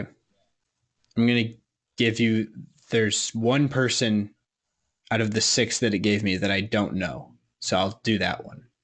Okay. Let me get his name typed in to Google so I can pull up his Pro Football Reference and give you some info on him. So he went to school at Florida State. Ohio State? Florida State. Oh, Florida FSU. State. We had an audio. Florida State football players, Jalen Ramsey, but you definitely know who that is. Yeah, I do. I didn't know he went to Florida State, but I know who that is. Jameis Winston, you know who that is. I'm trying to think of guys that you don't know who they are. Mm-hmm. He's a defensive player. Defensive player. Asante Samuel Jr. No. Do you want another clue? He's 6'2", 215. 6'2", 215 on the defensive side. That makes him a cornerback, probably. He's a strong safety. Strong safety. Derwin James? Yep. You don't know who Derwin James is? No. Should I? Arguably the best safety in all of football. That's wild. When you said you didn't know who he was, I was trying to dig deep like... I knew who the other people were that you said, Jalen Ramsey and Jameis Winston. I know who they are, but... That's crazy. That's cool. I guess now I know. Wow. That's wild. What are the other names? Or not other names, what are the other... like if you do the things for the other guys. Do you want me to give them to you? Sure. Yeah. All right, so I'll start with the next one that like I've heard his name, but I know this guy the least out of the rest. So let me get his up. So this guy went to Utah. Utah football. Oh wow. I just don't know. I'm just trying to think of guys. Okay. Zane Beatles. No. He's an offensive lineman. Okay. This guy's 5'11", 195. Alex Smith. No, that's probably... He's a defensive back. More defensive backs from Utah. He was born in Fontana, California, which is Los Angeles, basically. Defensive, that you would know. I don't know if I really know. I just feel like I know his last name is the only reason. Like his last name sounds familiar. Like I've heard it before. I'm blanking. I can't think of anybody He's else. 6-time Pro Bowl, though. 2-time All-Pro. 1-time Super Bowl champ. And he's on the Hall of Fame All 2010s team. Oh, so this is like not probably a current guy. Oh, maybe not. He's 38. Then no. Oh, his last year was 2021, but he played 0 games. Eric Weddle. Yep. Okay. Now that my brain went past a guy that's playing. Yeah, Eric I should have figured that out. No, first. that's okay. It's okay. My bad. I just assumed all these guys were active. The next guy, I guess the next 4 are all equally known to me, really. So I'll just start with one of them. Jordan Hawkins went 14th to New Orleans. Grady Dick choosing to attend the biggest night of his young life, dressed like a particularly terrible Moldovan rapper who sold the family's successful dairy farm to fund a mixtape. Whose tweet is that? Mark Deeks NB. I don't even know if it's like a. It just sounds like just like a random guy. Mark Deeks. That's a great tweet. You should save that.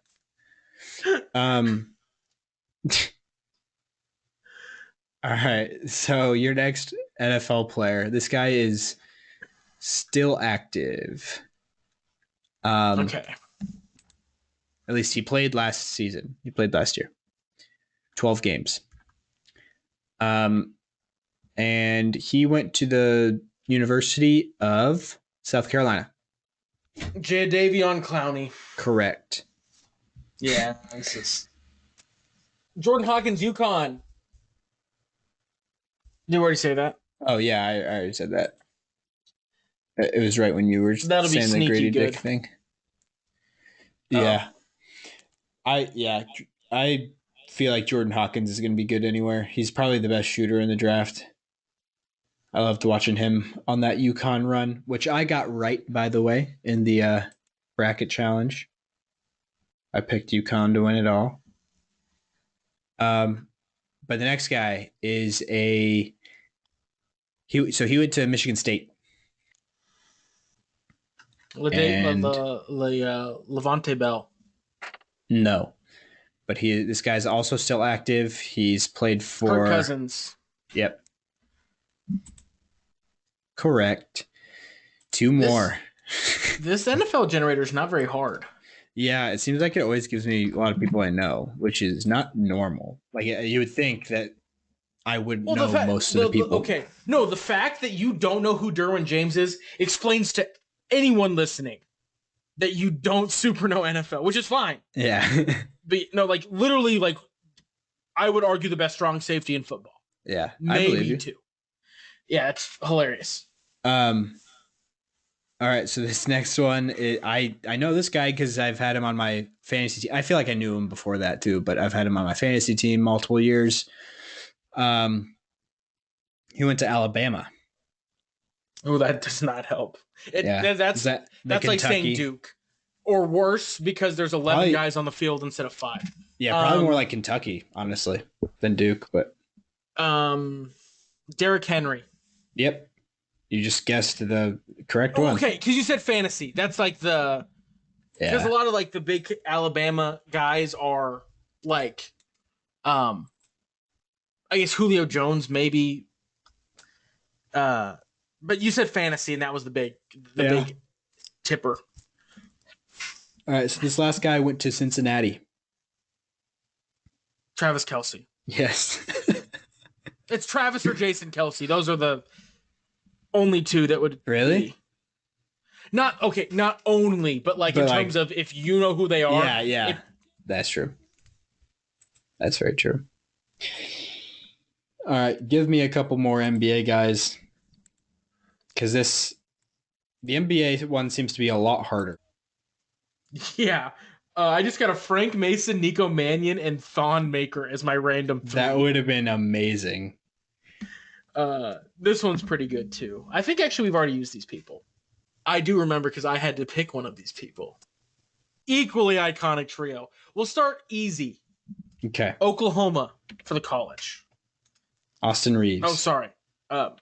No, I forgot that I have to do yours different. Trae Young. Trae Young. I was like off the brain. I'm pretty sure they're 6'1", but Yeah. yeah, Which might be overshooting it. It's not infinitely difficult. It gets just more difficult after Trae Young. Yeah. Yeah, that one was easy. 6'7", 215.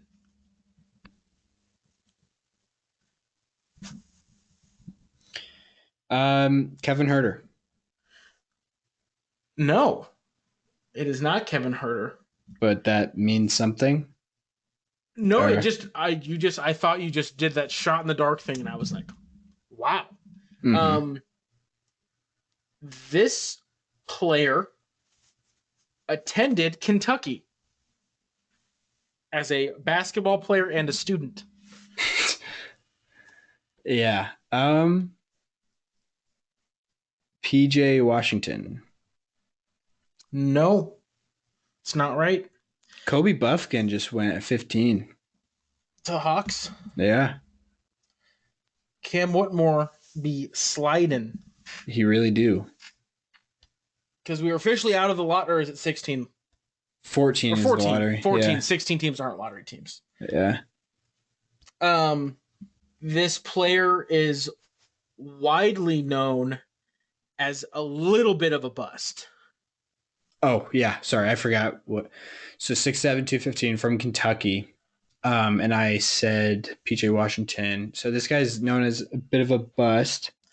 A bit of a bust is the way that, like, the jury's still a little bit out, but he's definitely not going to live up to the hype. Some of the hype was because of where he got drafted to, because this place is notorious for expectations. Oh. But a little bit of a bust. Okay, what place would be notorious for expectations?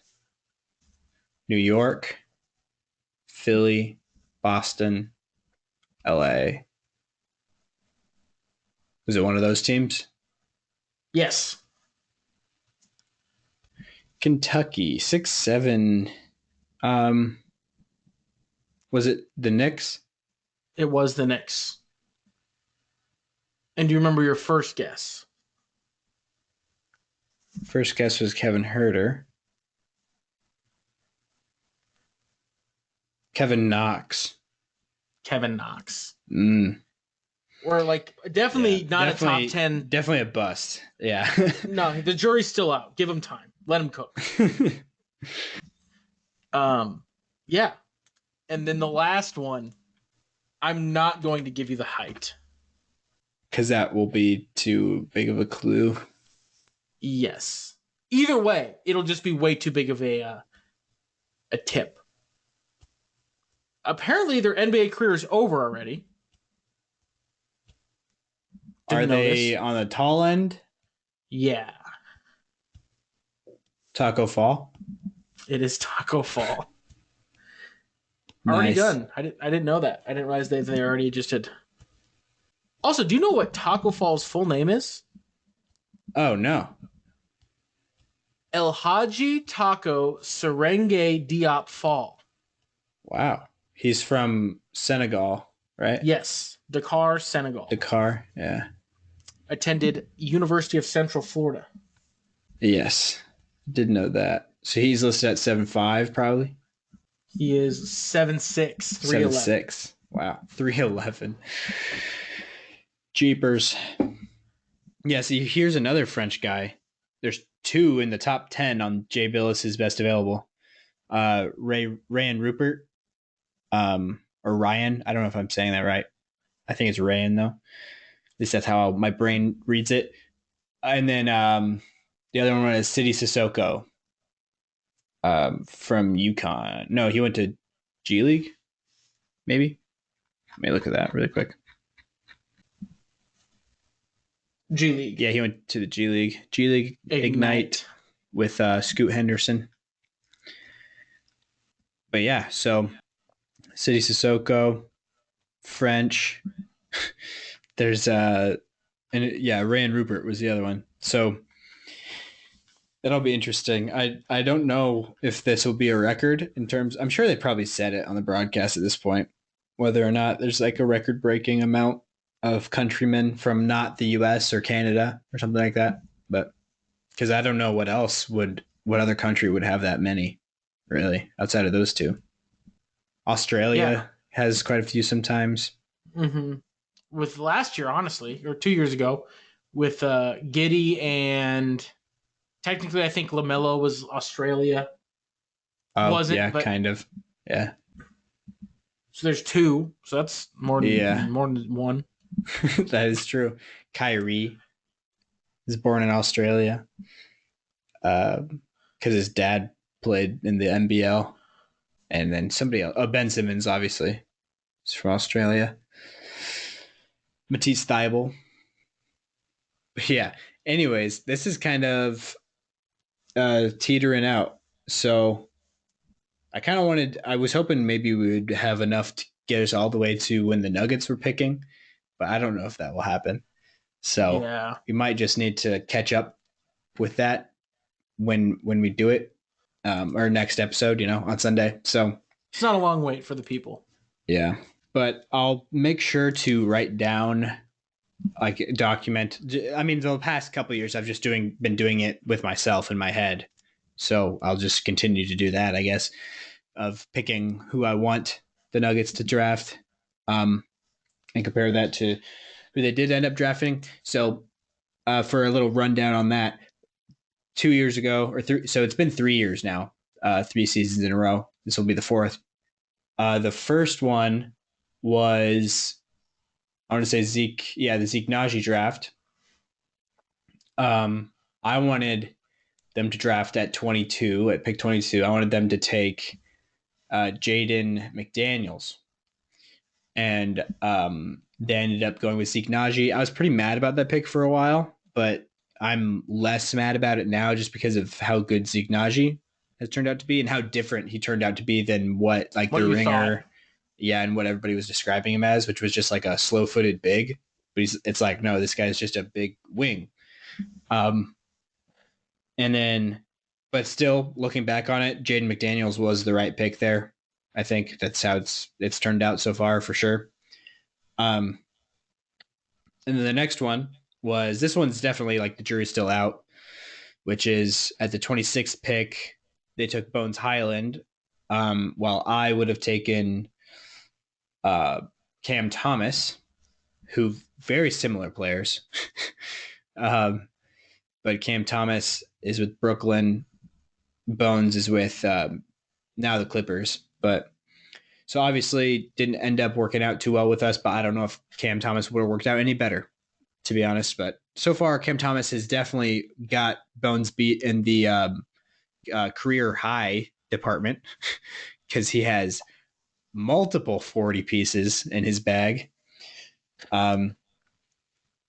So, but yeah, and then last year was the first year that we actually lined up, which was interesting because so many Nuggets fans didn't like the Christian Brown pick at 21 or 20 or whatever it was. A lot of Nuggets fans didn't like it, but he literally was the guy that I was like, this is the guy I would draft right now, because AJ Griffin, who I had above him, was already off the board. Somebody else I had above him was off the board also.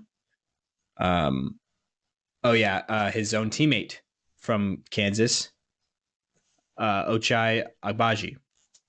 So, yeah, that has been the streak, or the results so far. And Christian Brown definitely was the right pick there, for sure. But yeah, this year I'll make sure to keep track of it. I'll probably just do it with the first pick, I guess, because I don't know if I want to do all three. Because I didn't do last time, because we did have 3 picks last time, because I don't remember if I made a pick on the Peyton Watson one, because we picked him at 30 last year. And then we had another pick in the 50s, I want to say, which was Kamagate.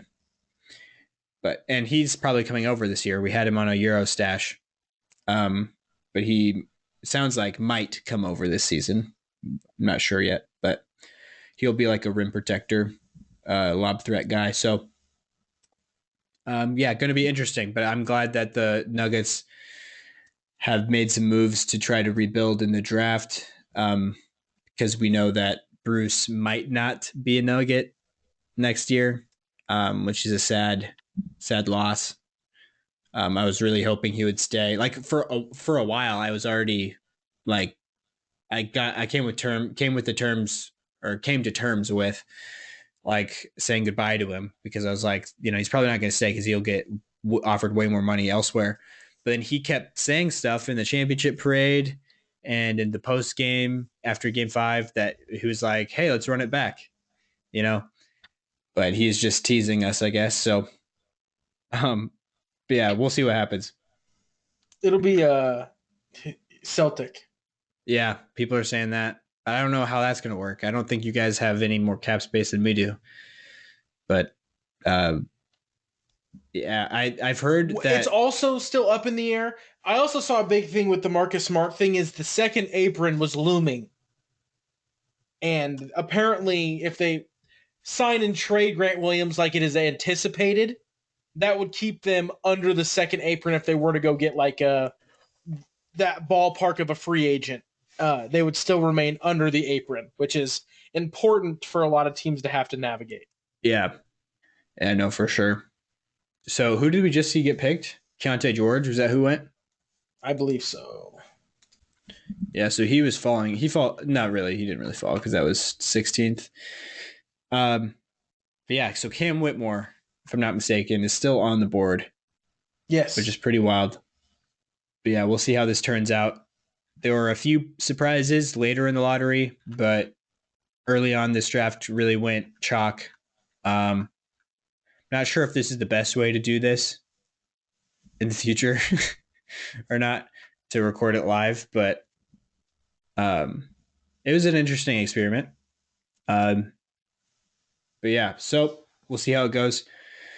But I think we can probably wrap this up. Thank you guys for listening. Please join the Patreon. Please donate to the Buy Me a Coffee if you would rather do that. And you want to support the show. Buy this man a coffee. I'm just here. Give the man the juice. And check out the shorts. I missed. This is the first day. Yesterday was the first day I missed uploading a short. But other than that, there's been at least one every day, and I'm going to try to keep to that one every day. So be looking out for that. But yeah, thank you guys for listening. I appreciate you. Stay happy, stay healthy, and we'll talk to you guys in the next episode. Peace.